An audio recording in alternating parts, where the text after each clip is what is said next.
Hazelwood and codriver Tim Blanchard were wiped out of the Sandown 500 on the penultimate lap of Saturday's codriver qualifying race, a huge crash destroying their Brad Jones Racing Commodore. The shunt started with a three-way scrap up the back straight between Nissan driver Russell at the front of the train and Hazelwood and Webb behind. The latter two drivers were sit B-side heading to the Dandenong Road complex before Webb locked up his front right tire and made contact with Hazelwood, pitching him into a frightening rollover. Webb was ultimately handed $15,000 fine for his involvement in the crash. AAA driver Campbell had a perfect view of the crash, having been sat behind the battle pack after being spun earlier in the race. The judicial footage supplied by Supercars shows that Campbell backed off before reaching Dandenong Road, seemingly purposely distancing himself from the trio ahead of him. Speaking on Sunday evening, Campbell confirmed that he did indeed back off due to concerns that a crash was inevitable.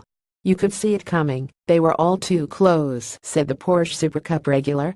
"I backed out early because I could see they were all pretty close and I didn't want to be a part of it. I wasn't in a position to fight, I was just coming back through trying to be consistent." The Nissan was also trying to move over on Todd up the back straight, trying to get him to back out of it, which he didn't, and he should have stayed there. It was his corner. Obviously the Nissan went through as well, but Webby's move was a little bit optimistic. It wasn't on. That's a corner where when it goes wrong in a big way. And that showed on Saturday. You've got to feel for Todd, with it being his first enduros and all of that. Comfortable with performance against regulars Campbell, returning from Europe to partner Shane Van Gisbergen at the 3 long-distance Supercars races, was back in the thick of things during Sunday's main Sandown race.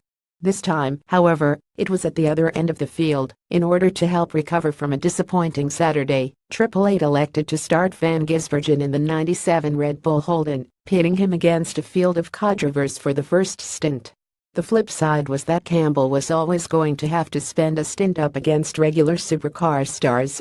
Following Van Gisbergen's charging drive from outside the top 20 to catch up to the frontrunners, Campbell was thrust into battle with the likes of race leader Cam Waters and championship leader Scott McLaughlin. But the former Carrera Cup champ held his own, comfortably running with the leaders before handing back over to Van Gisbergen. Had it not been for a late tire failure, the car may have finished on the podium. "We knew that on Saturday night, that was our strategy," added Campbell. "Obviously on Saturday, didn't go to plan for us. There wasn't much of a decision to be made, we knew what we had to do.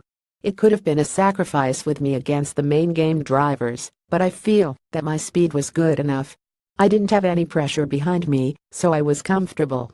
Shane did all the hard work, and I just had to maintain and chip away at it. I was nice and comfortable in the car, and I was happy with my stint. It was a big shame at the end with the tire failure, but we showed our speed in the end. We struggled a bit on Friday and Saturday, so on Sunday, the day that mattered, the car was good. It's positive going into Bathurst. I'm happy with what I did in the car, so just looking forward to Bathurst now. I'm looking forward to getting to the mountain."